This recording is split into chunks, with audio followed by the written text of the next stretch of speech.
Solo rolling season 2 के episode 2 में आप सभी का स्वागत है। लास्ट एपिसोड में हमने देखा था कि जिनू और बाकी सब लोग रेड डंजन में फंस जाते हैं। उसके बाद टीम का लीडर्स अपने आप को सभी से इंट्रोड्यूस कराता है। वो कहता है कि अब हम सबको पता है कि हम रेड गेट के अंदर है, तो हमें सेफली वापस जाने के बारे में देखना होगा, लेकिन मैं यहाँ पे खड़े रह के प्रॉमिस नहीं कर सकता जो मैं पूरे ना कर सकूं। डंजन ब्रेक के लिए हमें महीनों तक वेट करना पड़ सकता है, तो इसकी कोई गारंटी नहीं है कि हम तब तक जिंदा बच पाए। इस गेट की मिनिमम डिफिकल्टी बी रैंक है। ऐसी जगह सिंगल यूनिट में सबको संभालना बहुत मुश्किल है, इसलिए मैं अलग अलग टीम बनाने वाला हूँ ताकि डंजन को क्लियर कर सके। ये सुन के जिनू किमचुल के इरादे समझ जाता है। आगे किमचुल कह रहा था कि अगर हम यहाँ पे रुके तो ठंड से जमकर मर सकते हैं या फिर वो क्रिएचर हम पर फिर से अटैक कर सकते हैं। अगर कोई मेरी टीम को ज्वाइन भी नहीं करना चाहता तो मैं अकेला ही डंजन को क्लियर करूंगा, तो मेरे साथ कौन है। तभी काफी सारे हंटर किमचुल के पास जा रहे होते हैं, लेकिन जितने भी सिया उससे लो रैंक के हंटर थे उन सभी को किमचुल ने टीम के अंदर आने से मना कर दिया। हमें पता चलता है कि यहाँ का एक दिन बाहर की असली दुनिया के 1 घंटे के बराबर होता है, इसलिए डंजन ब्रेक होने में महीने लग जाते हैं। और इसलिए किमचुल उन लो रैंक वालों को नहीं ले रहा था, क्योंकि वो उसके लिए बस बोझ बन जाएंगे। फिर किमचुल उनसे कह रहा होता है कि अगर बॉस मरने तक तुम लोग जिंदा रहे तो तुम लोग बाहर आ सकते हो। तभी किमचुल की टीम की एक लड़की उसे कहती है कि क्या मैं उन लोगों के साथ जा सकती हूँ। किमचुल कहते हैं कि जैसी तुम्हारी मर्जी। वो मन में सोचता है कि क्या इसको मेरी बातों का बुरा लगा। फिर वो कहता है कि अभी एक जगह खाली है तो कोई एक आ सकता है, और एक लो रैंक का हंटर मिस्टर चुल के टीम में चला जाता है। जिनू कह रहा होता है कि किमचुल तो हमारे ऊपर होने वाले बर्फ वाले तीर के अटैक को भी नहीं देख पाया था। तभी वो लड़की जो जिनू की टीम में आई थी वो जिनू से कहती है कि तुम ई रैंक के हंटर नहीं हो ना। शायद उसने जिनू को तीर पकड़ते हुए देख लिया था। फिर हमें बाहर दिखाते हैं। लास्ट एपिसोड में मिस्टर आन ने कहा था कि जिनू एक ई रैंक का हंटर है। उसके बाद वो बेग से कहता है कि मैं इस बात को इसलिए सीक्रेट रख रहा था क्योंकि मुझे जिनू का ट्रस्ट जितना था। मुझे यकीन है कि वो री अवेकन हो गया है। बेग उसे कहता है कि तुम्हें पूरा यकीन तो है ना, या फिर तुम बस कोई अंदाजा लगा रहे हो। मिस्टर आन मन में कह रहे होते कि उसने कभी क्लियरली जवाब नहीं दिया।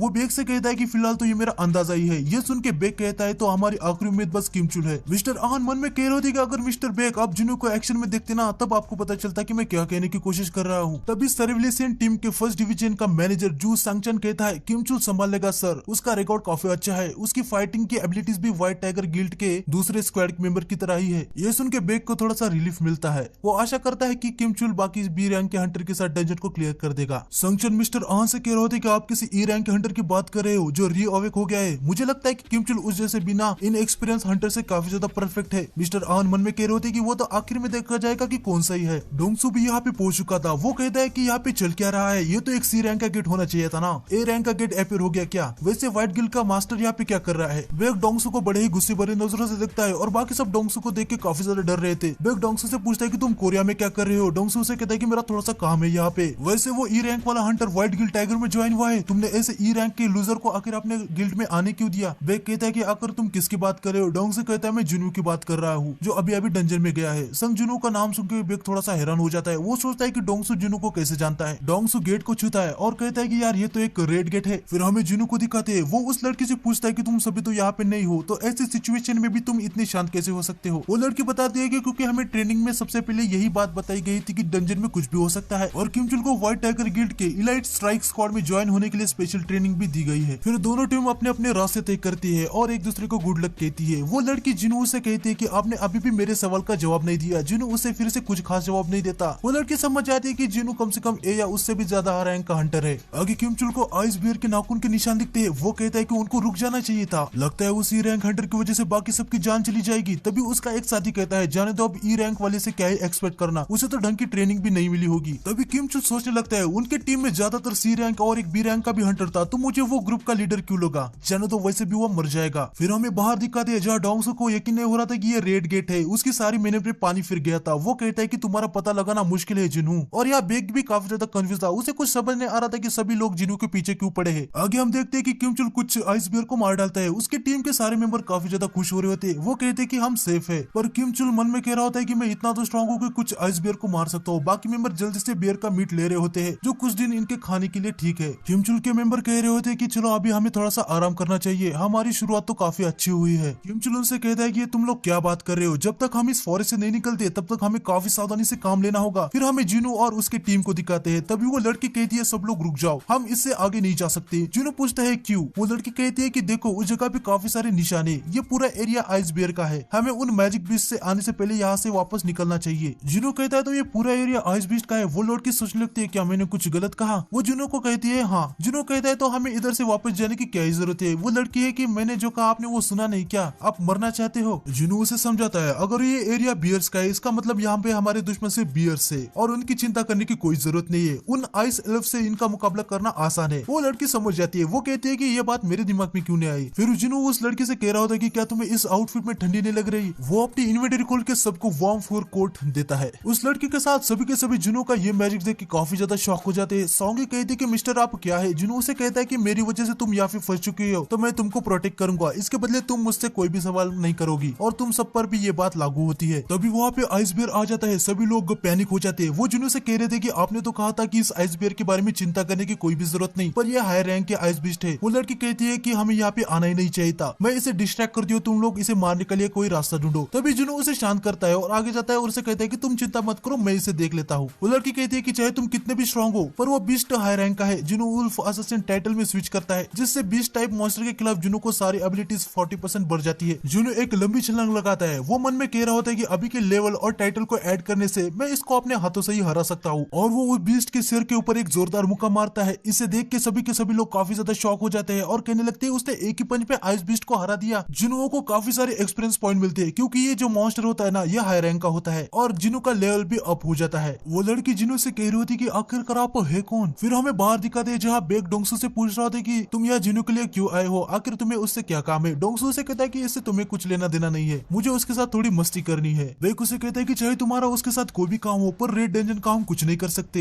ये कोई नॉर्मल डेंजन नहीं है। वो लोग किसी डेजर्ट, किसी जंगल या किसी जहरीले सांप और कीड़े से या फिर किसी बर्फीली जगह होंगे, जिंदा से ज्यादा उनके मरने के ज्यादा चांसेस है। डोंगसू कह रहा होता है कि मुझे कुछ ना कुछ तो करना ही होगा, मैं डेंजन ब्रेक का वेट नहीं कर सकता। जिनचुल मन में कह रहा होता है जिनू तुम्हें खुद को लकी मानना चाहिए, डोंगसू भी रेड गेट का कुछ नहीं कर सकता। आगे हम देखते हैं कि जिनू और बाकी सब लोग मस्त से बियर का मीट खा रहे होते हैं। सॉन्गी जिनू से पूछती है कि क्या जीना घर पर हमेशा पढ़ाई करती है। उसने मुझसे कहा था कि वो अपनी दीवार पे डिक्शनरी के पेजेस चिपकाती है ताकि वो सोने से पहले सब कुछ याद रख पाए। जिनू उसे बताता है कि नहीं, वो दूसरे टीन एजर की तरह ही है, वो डिनर करने के बाद तुरंत सो जाती है। जब वो स्कूल से घर आती है तो हमेशा आलसी दिखती है। ये सुन के सॉन्गी काफी ज्यादा हैरान हो जाती है। वो जिनू से कह रही होती है कि ये नहीं हो सकता, आप मुझसे झूठ बोल रहे हो, तो उसके ग्रेड इतने अच्छे कैसे। जिनू कहता है कि मुझे भी नहीं पता, जब हम मिडिल स्कूल में थे हम हमेशा गेम ही खेलते रहते थे। आगे जिनू उठ के जाने लगता है। सॉन्गी कहते हैं कि आप कहाँ पे जा रहे हो। जिनू कहता है कि मुझे अभी वर्कआउट करना है। सॉन्गी कहती है कि आप गेट के अंदर भी वर्कआउट करेंगे। जिनू कहता है कि हाँ, अगर मैं नहीं करूंगा तो मुझे पेनल्टी लगेगी। ये सुन के सब कहने लगते हैं कि ये थोड़े से अजीब है। जिनू अपना वर्कआउट करता है। वो कहता है कि अगर वो इसे कंप्लीट नहीं करेगा तो उसे पेनल्टी जोन में जाना पड़ सकता है। तभी वहाँ पे काफी सारे आइस बियर आ जाते हैं। जिनू कहता है कि हमारे नंबर सेम होने चाहिए और वो अपनी 4th नाम वाली शैडो आर्मी को समन करता है। जिनू अपनी शैडो से कहता है कि तुम सभी को पता है ना कि ये तुम्हारी फर्स्ट बैटल है, तो चलो जाओ। फिर शैडोज और आइस बीस्ट में फाइट स्टार्ट हो जाती है। मेज शैडोज फायर पावर का यूज कर रहे थे। जिनू कहता है कि मेरी शैडोज मेरे एक्सपेक्टेशन से स्ट्रॉन्ग है, वो काफी तेजी से रीजनरेट भी हो रहे हैं, पर इससे मेरा माना भी कम हो रहा है। तभी वहाँ पे बीस्ट का बॉस आ जाता है जो शैडोज को काफी आसानी से खत्म कर रहा था और जिनू का जो माना होता है ना, वो भी पूरा का पूरा खत्म हो जाता है। जिनू समझ जाता है कि शैडो सोल्जर बीस्ट बॉस के लिए मैच नहीं है और वो इग्रिस को समन करता है। इग्रिस और बॉस बीस्ट की फाइट स्टार्ट हो जाती है। जिनू भी इग्रिस की पावर देख के काफी ज्यादा हैरान हो रहा था। इग्रिस उस बॉस बीस्ट का सर काट डालता है। जिनू सोच रहा होता है कि अगर इग्रिस के पास तब स्वॉर्ड होती शायद मैं उसके सामने खड़ा तक नहीं हो पाता, पर अभी मेरा लेवल अप हुआ है तो शायद हम दोनों सेम पावरफुल है। जिनू इग्रिस को शाबाशी देता है और सारे बीस्ट को अपने शैडो सोल्जर में कन्वर्ट कर देता है। फिर हमें बाहर दिखाते हैं जहाँ बेग पूछ रहा होता है कि कितना समय बीता। आन बताते हैं कि 3 घंटे हो गए, इसका मतलब गेट के अंदर अभी 3 दिन हो गए होंगे, पता नहीं कितने लोग जिंदा हो गए। बेग कहता है कि गेट के अंदर का वातावरण नॉर्मल तो बिल्कुल नहीं होता, कड़कती धूप से उनकी स्किन जल गई होगी या एक्सट्रीम ठंड में वो जम गए होंगे या फिर किसी जहरीले कीड़े से वो फाइट करे होंगे। अगर जैसे तैसे उन्होंने वातावरण को झेल भी लिया, पर उनको खाना ढूंढने में बहुत ही ज्यादा मुश्किल है। ये गेट हाई लेवल का है, इसका मतलब जो भी लो रैंक के हंटर होंगे वो अब तक मर चुके होंगे। डोंगसू कहता है इसका मतलब संग जिनवू भी अब तक मर चुका होगा, लग रहा है यहाँ पे आना मेरा फालतू का टाइम वेस्ट हो गया। बेग डोंगसू को एक बात बताने जा रहा होता है, लेकिन तभी डोंगसू कहता है संग जिनवू तुम्हारे व्हाइट टाइगर गिल्ड का मेंबर नहीं है, तो तुमने उसे गेट के अंदर जाने क्यों दिया। तभी मिस्टर आन बताने लगता है कि मेरी उससे जान पहचान थी, उसने मुझे कहा था कि वो सी रैंक के गेट के अंदर जाना चाहता है ताकि उसे कुछ ठीक ठाक पैसे मिले, और मैं उसे मना भी नहीं कर पाया। बेग मन में सोच रहा होता है कि आन जिनू को कवर दे रहा है, आखिर ये जिनू है कौन। Even yes rank Hunter Dongsu भी उसके पीछे पड़ा है, लेकिन तभी डोंगसू एकदम से स्पीड में आके आन की गर्दन को पकड़ लेता है। वो उसे कहता है कि कुछ तो गड़बड़ है, चलो जल्दी से अपना मुंह खोलो। लेकिन तभी वहाँ पे बेग आता है और वो डोंगसू का हाथ पकड़ लेता है और उसे कहता है कि मेरे एम्प्लॉइज को छोड़ दो। डोंगसू बेग से कह रहा होता है कि क्या तुमने अभी मुझे ऑर्डर दिया, तुम खुद को कुछ ज्यादा ही बड़ी तोप समझ रहे हो क्या। तभी बेग अपनी पावर को अनलिश करता है और वो डोंगसू से कहता है कि क्या तुमने अभी कुछ कहा। यह सब देख के आन काफी ज्यादा डर जाता है और वो समझ जाता है कि अब 2 एस रैंक के हंटर के बीच फाइट होने वाली है। फिर हमें डंजन के अंदर दिखाते हैं जहाँ किम चुल के सामने बहुत ही बड़ा मॉन्स्टर आ जाता है। वो मॉन्स्टर टीम के सारे मेंबर को खत्म कर रहा होता है और तभी किम चुल भी यहाँ हार मान चुका होता है, लेकिन वो सोच रहा होता है कि मैं तो एक टीम का लीडर हूँ, मैं कैसे हार सकता हूँ, मैंने तो व्हाइट गिल टाइगर के सबसे टॉप बनने के लिए स्पेशल ट्रेनिंग भी ली है। तभी वहाँ पे आइस स्लेयर्स भी आ जाते हैं। उनको देख के किम चुल की हालत बहुत ही ज्यादा खराब हो जाती है। सारे टीम के मेंबर्स भी बहुत जख्मी थे। तभी एक आइस स्लेयर किम चुल के सामने एक टीम मेंबर को मार डालता है। ये देख के किम चुल वहाँ से भाग जाता है और हमें आखिर में आइस स्लेयर के बॉस को भी दिखाते हैं। तो नेक्स्ट एपिसोड के लिए चैनल को सब्सक्राइब कर देना। मिलते हैं नेक्स्ट एपिसोड में। सायोनारा।